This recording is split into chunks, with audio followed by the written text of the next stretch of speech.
I also got desperate when I was learning French. For example, like the first 6 months, I couldn't talk.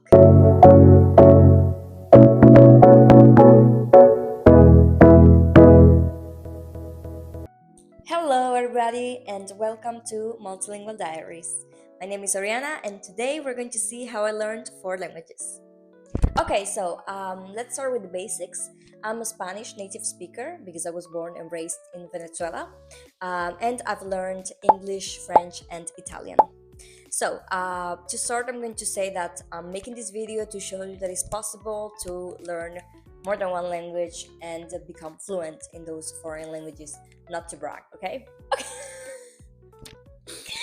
Okay, so many people have asked me, what's the trick? Like, how do you do to learn those language, like more languages quickly?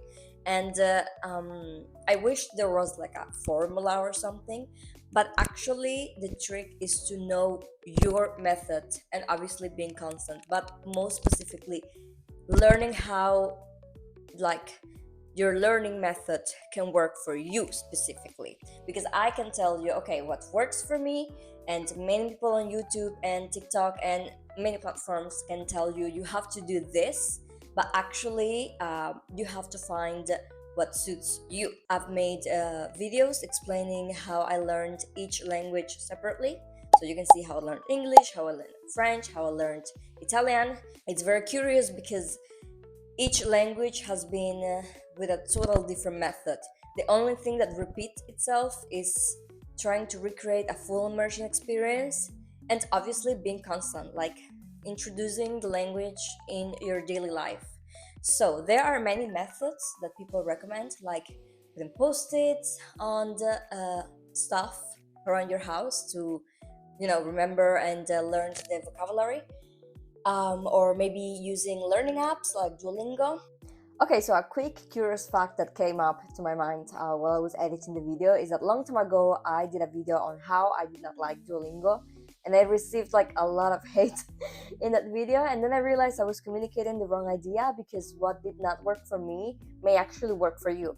So what I'm trying to say is that there are no rules when it comes to learning several languages, especially the way that you catch up with each one of them. So it's very important that you find your own personal method, let's say, or strategy to really get to learn them. And obviously, about being constant, which leads me to the next point. If you're not constant, you're going to see very few results in that foreign language. Like, you have to be constant, you have to like make that foreign language part of your life, otherwise it's not gonna work. So going back at the point of consistency, what I've done or what's worked for me in these 4 languages is to follow content creators that create content in that language, like native speakers, because we spent a lot of time on social media, let's be honest. So we don't have that much time to dedicate to study.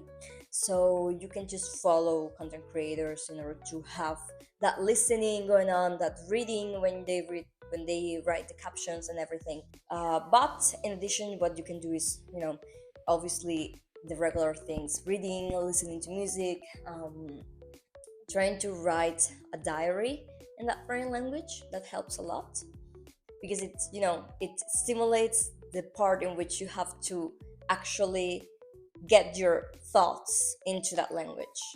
Of course, doing all of this stuff is not going to make you talk within like a month. It takes time, so you have to be patient, and don't get desperate. Like, I remember, like, many people get desperate, and I also got desperate when I was learning French. For example, like the first 6 months, I couldn't talk.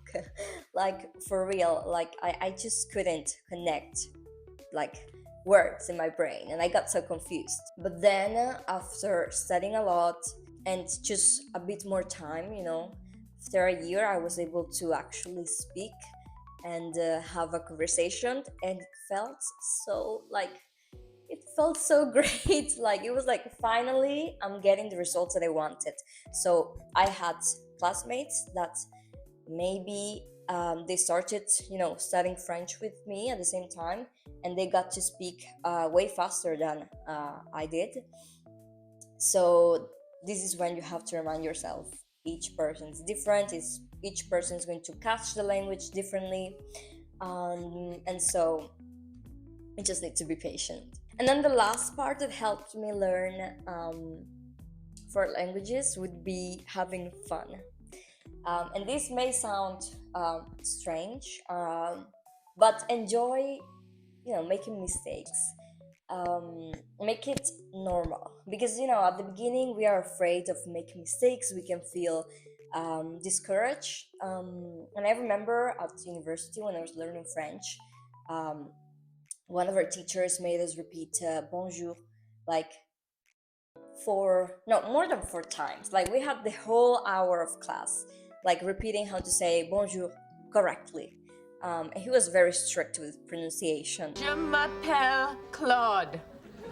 Je te call blue. No! And I remember I felt so discouraged after that lesson, because it's like I cannot even pronounce bonjour the right way, But then I just realized like it's part of the path, Also here in Italy, when I was learning Italian, and I used to make a lot of mistakes. Now I still make mistakes, but I used to make like more in the past. And sometimes it was embarrassing, especially because I live here, so you cannot like you can like, because it's dangerous sometimes to make mistakes, because you can say a word that means something else. And so the thing is, what I mean is enjoy, just have fun, like don't take it too seriously, otherwise it's going to drive you crazy. Just enjoy making mistakes. And that's it. I hope you liked this video. If you're not subscribed, remember to hit the if you're not subscribed, remember to hit the subscribe button, and follow me on my socials as Multilingual Diaries. And that's it. I hope to see you next time. Bye bye.